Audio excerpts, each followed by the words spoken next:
Todos precisam de uma palavra. E a melhor palavra vem de Deus.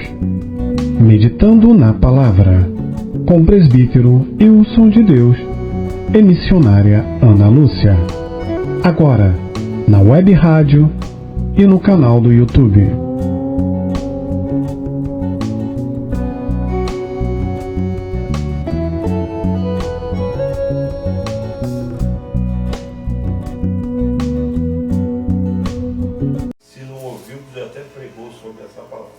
Ezequiel capítulo 1. Eu estou aqui olhando, dando meio o bolo, essas coisas. Eu hoje não vou pegar essa piada, você foi no texto ali. Ezequiel capítulo 1. Eu só vou pedir, se vocês puderem, não fechar a Bíblia, que eu gosto de pedir vocês que leiam o versículo. Eu sou aqui de pregador meio devagarzinho. Amém? Amém. Ezequiel capítulo 1. Quem achou, diga amém. Amém. Quem não achou, diga misericórdia. Todos encontraram. Diz assim a palavra do Senhor. Ezequiel capítulo 1. No 30º ano, no 4º mês, no 5º dia do mês, estando eu no meio dos cativos, junto ao rio Quebar, abriram-se os céus e eu vi visões de Deus. Até aqui para a gente ganhar tempo. Podeis tomar assento. Glória a Deus. Nós vamos falar, irmão, de Ezequiel, o profeta Ezequiel. E nessa noite, todos nós que estamos aqui podemos ser considerados servo do Senhor. Amém? Amém. O servo, ele tem escolha? Não. O servo pode dizer não para o seu Senhor? Não.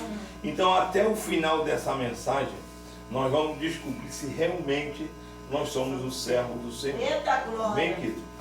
Porque Eita aqui glória. o texto nos fala que Ezequiel era filho de Buzi, um sacerdote. Só que naquela época, na época do Antigo Testamento, você só poderia ser sacerdote se o seu pai fosse. Era uma questão de genética.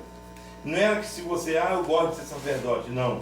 Você tinha que ter um pai sacerdote e, além disso, você tinha que ser descendente direto de Arão. Senão, não podia ser sacerdote. Então, todo sacerdote almejava ter um filho homem para assumir o seu lugar no futuro. E Buzi também tinha essa expectativa sobre o seu filho Ezequiel, dele ser o futuro sacerdote da família. E a pessoa era separada para assumir o sacerdócio com 25 anos de idade. A pessoa começava a trabalhar. Não que ele já ia ser consagrado, mas ele começava com 25 anos, aos 30 ele era separado. Era 5 anos de preparação. Pois bem, mas o que eu quero falar aqui, irmão, e dar um tema para essa mensagem. O Deus que nós servimos, ele é infinitamente poderoso para fazer muito mais do que você pensa. Glória a Deus. A família de Ezequiel estava pensando, projetando um futuro para ele, dele ser um sacerdote. Mas Deus tinha outro plano. Muitas das vezes nós idealizamos planos, mas Deus às vezes quer outro conosco. E com Ezequiel foi assim. Ele estava sendo preparado para o sacerdócio com 25 anos de idade.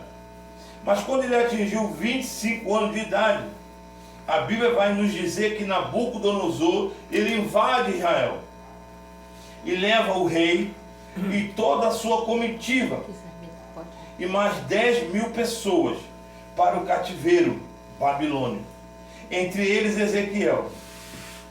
Então, na época que Ezequiel seria separado, irmão, para o sacerdócio, o inimigo entra em Israel, destrói o templo, destrói o sonho da família de Ezequiel, destrói o sonho de Ezequiel e leva Ezequiel cativo para a Babilônia. Vocês entendem até aqui, amém? Amém. Agora ele está na Babilônia. Não tem mais templo. Não tem mais lugar para Ezequiel adorar o seu Deus. Porque Nabucodonosor entra em Israel, destrói parcialmente o templo e leva alguns judeus cativos, inclusive Ezequiel. E o texto vai nos dizer, no versículo 2 do primeiro capítulo, diz assim, ó, no 5º dia do mês, no 5º ano do exílio do rei Joaquim. O que eu estou querendo dizer? Ezequiel foi para a Babilônia com 25 anos de idade. Agora já se passaram 5 anos. Se Ezequiel foi para a Babilônia com 25 e se passaram 5 anos, quantos anos tem Ezequiel? 25 mais 5, 30, né? 30. Ainda bem que a irmã veio no culto. Responderam o nome. 30 anos. Era o tempo dele ser consagrado a sacerdote no templo. Só que não tinha templo. Não tinha mais liturgia no templo. Ele estava numa terra cativa, estranha. E ele lá, o plano jogado por terra. Talvez o coração triste não aconteceu do jeito que ele queria. Não tem mais tempo para vir ser sacerdote. A família frustrada, Ezequiel frustrado, mas diz a Bíblia, no texto que eu e você lemos, ele estava na beira do rio Quebar. E Ezequiel ali, irmão, na beira do rio, com 30 anos de idade, duas coisas acontecem com Ezequiel. E eu quero profetizar que vai acontecer na sua vida. Aleluia. Diz assim, ó, versículo 1. No 5º dia do mês, estando eu no meio dos cativos, junto ao rio Quebar, o que aconteceu? Abriram-se os céus. Aleluia. Aleluia. Lá na Babilônia, no meio dos cativos, na beira do rio Quebar, o céu se abre para Ezequiel. Era Deus chamando ele para o seu ministério profético. Aleluia. E ele viu, irmão, o céu aberto.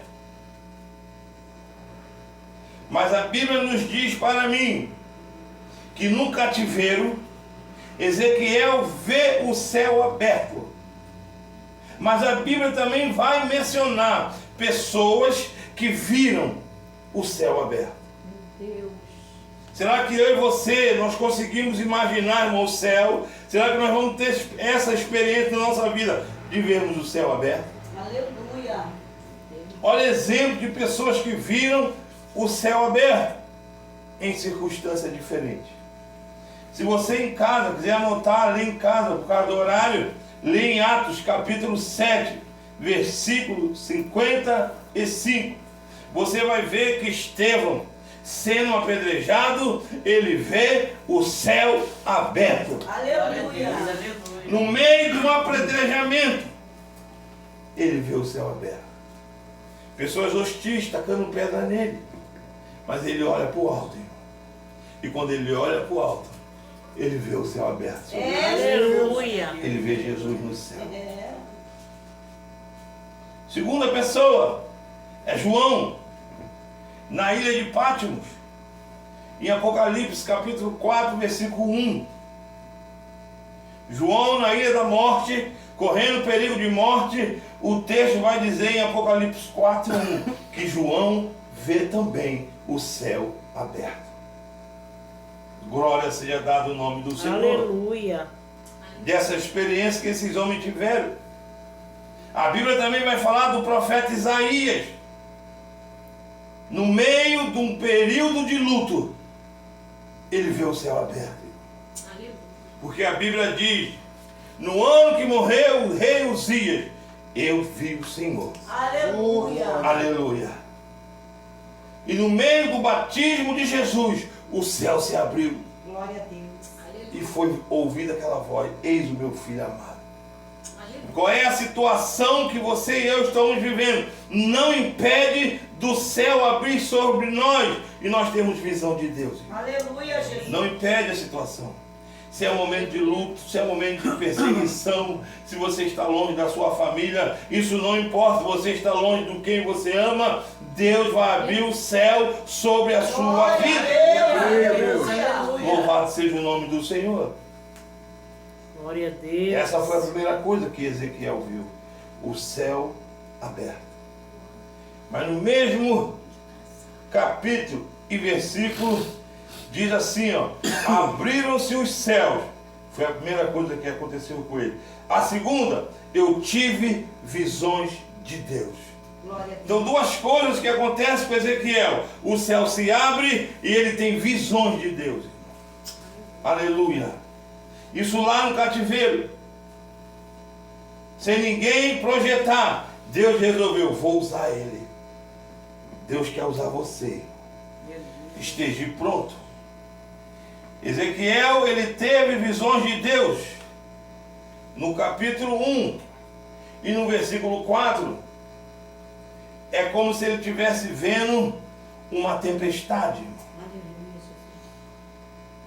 Ezequiel, ele tem uma visão de uma tempestade. Mas se você puder me ajudar, irmão, lê o versículo 28 do primeiro capítulo de Ezequiel em voz alta. Quem pode? Se não, eu mesmo leio.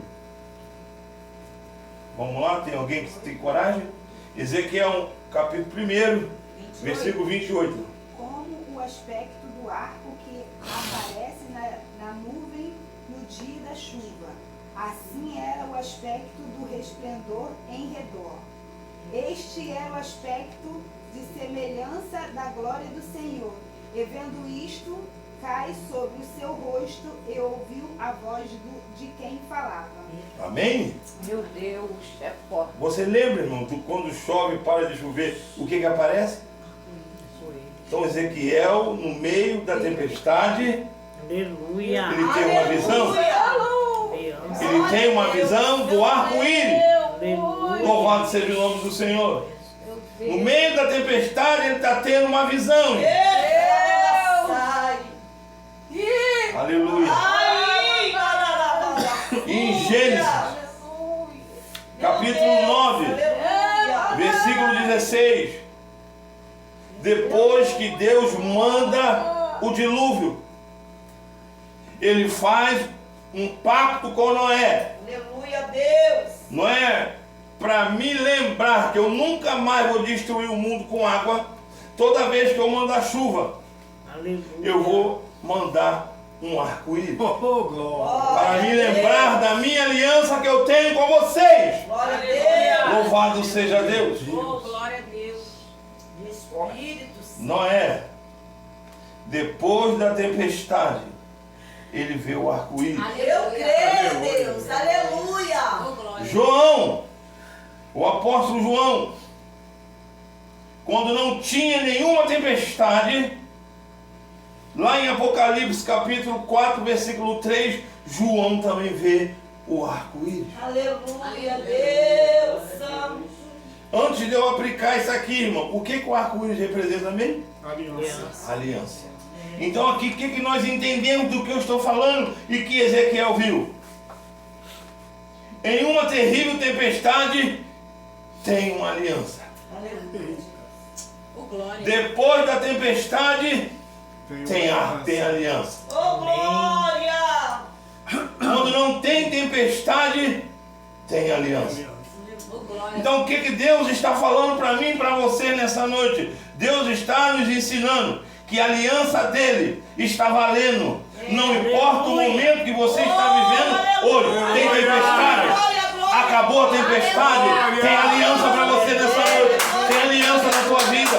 Não importa as circunstâncias. A aliança de Deus está valendo. Glória. A aliança de Deus ainda está valendo. Não importa o momento. Ezequiel viu a aliança na tempestade, no meio da tempestade. Noé viu depois da tempestade. E João viu quando não tinha tempestade. Meu Deus. Obrigado, Deus. Aleluia. Então o que nós aprendemos? Que as tempestades que enfrentamos não invalida a aliança de Deus na Meu tua vida. Senhor Jesus. Oh, glória. Ela não invalida, ela não tem poder de invalidar a Aleluia. aliança de Deus na tua vida. Aleluia. Glória a Deus. Glória seja dada ao nome do Senhor. Deus santo. Glória a Deus. E agora, irmão, no capítulo 3, Aleluia, Deus. Ezequiel recebe uma ordem de comer o rolo. Capítulo 3. E ele me diz: filho do homem, come o que achares. Come este rolo. Então vai e fala à casa de Israel. Ezequiel recebe uma ordem. E ele é obediência à ordem. Mas o que nós entendemos, irmão? A ordem de Deus para Ezequiel comer o rolo. Sabe o que está acontecendo na vida de Ezequiel? Deus está falando assim: Ezequiel, você não vai ser mais um hipócrita. Você vai falar, você vai pregar, mas você vai viver o que você pregar. Aleluia. Você vai ser um sinal para esse povo, Ezequiel. Aleluia. Aleluia, Jesus. E olha o que diz o versículo 26 e 27 do capítulo 3. Eu falei que a tua língua se apegue ao seu paladar, e ficarás mudo, e não lhe servirás de repreendedor, embora seja causa rebelde. Mas quando eu falar contigo, abrirei a tua boca, e lhes dirás: assim diz o Senhor. Meu Deus. Quem ouvir, ouça. E quem deixar de ouvir, que deixe, pois são casas rebeldes. O que Deus está falando para Ezequiel? Ezequiel, tu vai pregar agora com o teu exemplo. Só que tem um detalhe. Tu só vai abrir sua boca quando eu mandar. Aleluia. Não, Deus não mandou, tu fica quieto. Eu vou trancar sua boca. Eu vou colar sua língua na boca. Não é para você falar, Ezequiel. Agora vai para a sua casa. Meu Deus. Porque você só vai falar quando eu falar. Chegou a hora. Oh, Deus. De repente está chegando a tua hora de você começar a ser um atalaia. Aleluia. Na sua casa, na sua família, na sua escola, no seu trabalho, na sua vizinhança. Vai chegar. Deus santo. Mas como eu falei para vocês que nós somos servos, e vocês confirmaram, nós somos. Vamos ver se nós vamos continuar com a mesma convicção de obedecer a Deus até o final da mensagem. Ele recebe uma ordem de Deus, irmão. A ordem que Deus dá para ele, talvez se fosse para você e para mim, nós não aguentaríamos. Olha a ordem que Deus dá para Ezequiel. Ezequiel capítulo 4, versículo 4. Diz assim, ó. Aleluia. Bíblia aberta. Eu gosto de Bíblia. Deita-te também sobre o teu lado esquerdo, e põe a maldade da casa de Israel sobre ele, conforme o número dos dias que te deitares sobre ele, levarás as suas maldades. Versículo 5. E eu te designei um número de dias que os anos da sua maldade, de sorte que, quantos dias? 390 dias Levará a maldade da casa de Israel. de Israel. Então o que Deus está falando para Ezequiel? Ezequiel, você vai deitar do lado esquerdo quantos dias? 390. Tem como? Você não vai se mexer, Ezequiel. Você vai deitar 390 dias do lado esquerdo. Aleluia. E continuando. Quando tiveres cumprido este, tornar-te-ás a deitar sobre o teu lado direito, e levarás a maldade da casa de Judá. 40 dias, um dia dei para cada ano. Dirigirá o teu rosto para o cerco de Jerusalém, com o teu braço descoberto, e profetizarás contra ela. Olha o que diz, o 8. Eu porei sobre ti cordas, para que não te volte de um lado para o outro, até que cumpra os dias do teu cerco. Você entendeu o que Deus está falando? 390 dias do lado esquerdo, 40 dias do lado direito. Eu vou te amarrar, Ezequiel, para que você não mude de lado. Muitas das vezes, irmão, a nossa vida tem vidas amarradas, é que o próprio Deus amarra, não é o demônio. Para você não mudar de lado. Aleluia. Aleluia. Para você não se virar para o outro lado. Então ele amarra a pessoa, não, você vai ficar do meu lado. Meu Deus. Louvado seja o nome do Senhor. Eita, Jesus. Depois dessa ordem de deitar 390 dias de um lado e 40 do outro, ele recebe uma outra ordem. Será que nós estávamos dispostos a obedecer a Deus? Deus está falando para o profeta Ezequiel. Louvado seja o nome do Senhor. Aleluia. Ezequiel 4, versículo 9. Acompanhe comigo. Toma trigo, cevada, favas, lentilhas, milho, aveia, e mete-os numa vasilha, e faz deles pães, conforme o número dos dias que deitares sobre o teu lado. 390 dias comerás dele. Quantos dias vai ter que comer esse pão, irmão? 390. A tua comida que hás de comer será por peso. Tem pessoas que é obrigado a comer coisa podre, violar, cemitério. E aqui o cerco, irmão. Aqui quem está fazendo isso é o povo de Deus. Tem mais versículo que as mulheres estão disputando uma placenta para comer. É nojento, né? Só que não tinha nada para comer, irmão. Ezequiel está mostrando 390 dias do lado esquerdo o que estava por vir. Aleluia. Fome, miséria. O pecado traz isso. Mas Deus nessa noite tem promessa para nós. Aleluia, Deus. Eu creio. E depois disso, irmão, desse exemplo do cerco, de deitar de um lado só, sem poder se virar, Deus dá uma outra ordem para Ezequiel. Deus fala: Ezequiel, raspa a sua barba e o seu cabelo. Mas o que tem isso de mais, irmão? Na época de Ezequiel, isso era uma desonra para o profeta. Você ficar sem barba. E pode falar assim: Ezequiel, tu está desonrando você, tu tirou sua barba. Deus estava mostrando: a mesma coisa o meu povo está fazendo comigo. Eles estão me desonrando às escondidas. Eles me desonram. E acham que eu não estou vendo. Mas eu estou vendo, Ezequiel. Olha o que diz Ezequiel, capítulo 8, versículo 6. Ele me diz: filho do homem, vês tu o que eles estão fazendo? As grandes abominações que a casa de Israel faz aqui, a fim de afastar-me do meu santuário, pois verá maiores abominação. Versículo de número 12. Então me disse: visto, filho do homem, o que os anciões da casa de Israel fazem nas trevas, cada um nas suas câmaras pintadas de imagem, eles dizem que o Senhor não nos vê, e o Senhor abandonou a terra. Sabe o que eles estavam fazendo, irmão? Na câmara, no templo, onde os sacerdotes dormiam, eles estavam pintando imagem de ídolos dentro da casa do Senhor.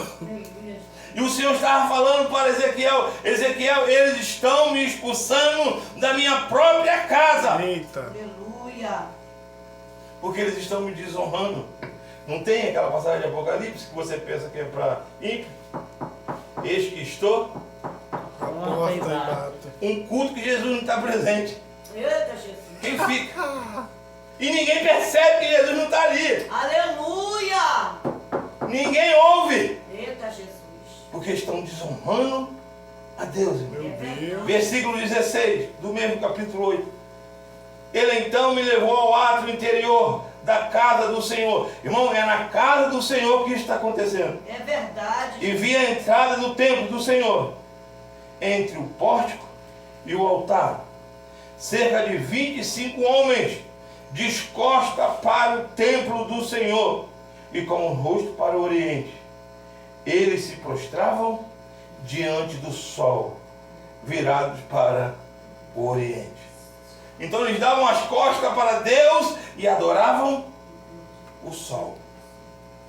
Qual era a argumentação? Deus não está nos vendo. Eita, Jesus. Ele abandonou a cidade. Aleluia. Versículo 17, chega. Eita. Então me disse, viste, filho do homem, é coisa de pouca monta para a casa de Judá, o fazerem as abominações que fazem aqui, devem ainda encher a terra de violência e continuamente provocar minha ira? Eles, olha eles, Ezequiel, chegar ao ramo ao seu nariz. Isso quer dizer culto à natureza. Até a natureza eles estão adorando, mas esqueceram de adorar o Criador da natureza. Aleluia. Aleluia. Glória a Deus. Tu está desonrado, raspou a barba, eles também estão me desonrando. E para a gente começar a chegar no fim, no capítulo de número 24, irmão, de Ezequiel. Olha o que diz o Senhor para Ezequiel. No capítulo 24, a partir do versículo 15. Diz assim, ó. Veio a mim a palavra do Senhor. Vocês encontraram? Amém. Filho do homem, eu tirarei de ti o deleite dos teus olhos com um golpe, mas não lamentarás, nem chorarás, nem correrão lágrimas. Geme, mas em silêncio. Não tomes luto pelos mortos. Ata na cabeça o teu turbante e mete as tuas sandálias nos pés. Não cubra os teus bigodes e não coma o pão dos homens. Falei ao povo pela manhã e à tarde morreu. Morreu quem? Minha mulher. A minha mulher. Na manhã seguinte fiz como o Senhor me ordenou. Aleluia. Tu está pronto para isso, irmão? Ezequiel, com um golpe só, eu vou tirar a alegria dos teus olhos. O que Deus está falando? Ezequiel, com um golpe só, vai ser de repente, eu vou matar a sua esposa. Meu Deus. Eu vou levar a sua esposa. Só que tem um detalhe, Ezequiel, você não vai poder chorar, ficar desesperado. Geme. Mas na frente de todo mundo, não. Em silêncio. Meu Deus. Eita. Geme em silêncio. Aleluia. Você não pode chorar em público. Somente geme em silêncio. Talvez este seja um sinal mais difícil que Deus mandou Ezequiel realizar. Aleluia, Jesus. E aqui tem um simbolismo. Ezequiel iria enterrar sua esposa, mas não ia ficar igual eu e você. Ah, fulano morreu. Vou me jogar também na cova, como eu amava. Aí fica tonto, quer desmaiar. O Senhor falou, Ezequiel, nada disso. Bota o seu turbante, arruma a tua roupa, vai pro meio do povo pregar. Aleluia. Aí é demais. É forte demais. E mesmo que se a gente quer parar, irmão, a gente não vai. É. Só que ele falou, fiz como o Senhor me ordenou. Aleluia, Jesus. Você ainda quer ser servo, irmão? Jesus. E pra gente acabar aqui o simbolismo. Eita Deus. Na mesma época, para você entender, irmão, na mesma época que a esposa de Ezequiel morreu, na mesma época, Nabucodonosor está entrando lá em Israel, está destruindo o templo e está levando todo Israel para o cativeiro. Agora é todo, irmão. Eita, Jesus. Então qual é o ensinamento? Daniel, ou Ezequiel, você perdeu a alegria dos seus olhos. Mas eu estou perdendo a menina dos meus olhos. Eu estou perdendo o meu povo amado. Está sendo levado para o cativeiro por causa do pecado. Eu estou procurando alguém, Ezequiel, para sentir o que eu estou sentindo. A dor da perca. Louvado seja o nome do Senhor. E para mim terminar, que só falta 6 minutos. Eu quero te perguntar, você ainda quer ser servo? Amém, Senhor. Ezequiel estava sendo preparado para ser sacerdote no templo. E você sabe que no templo eles matavam as ovelhas, mas para entrar dentro do templo eles tinham que se lavar, se purificar numa bacia de água, uma bacia pequena. Como eu falei que Deus não fica devendo nada a ninguém, Deus é infinitamente mais poderoso para realizar aquilo que você nem pensou. No capítulo 47 de Ezequiel, o varão manda ele entrar no rio que dá como título das águas purificadoras. E ele entra com o tornozelo, no joelho, no lombo, ele vai entrando, até quando ele não pode mais. Aquelas águas purificadoras representam o Espírito Santo. O que eu estou querendo dizer? E termina, irmão, que falta 5 minutos para as 9. Aleluia, Jesus. O inimigo pode até levar a bacia do templo, mas eu quero ver levar o rio do Espírito Santo que jorra dentro de você. Isso ele não leva. A bacia o inimigo leva. Os objetos do templo Nabucodonosor levou. Eu quero ver tirar o Espírito Santo de dentro de você. Aleluia, Deus. Ezequiel estava lá no meio das águas purificadoras. Então Deus não fica devendo nada a ninguém. Aleluia. Deus operou na vida de Ezequiel, ele foi um atalaia, sofreu, mas foi fiel à palavra de Deus. Glória a Que Deus. nós venhamos também nessa noite, irmão, passar o que passar, mas não olharmos para trás, porque Deus lá na frente vai nos surpreender. Amém, irmão? Que Deus nos abençoe em nome de Jesus. Glória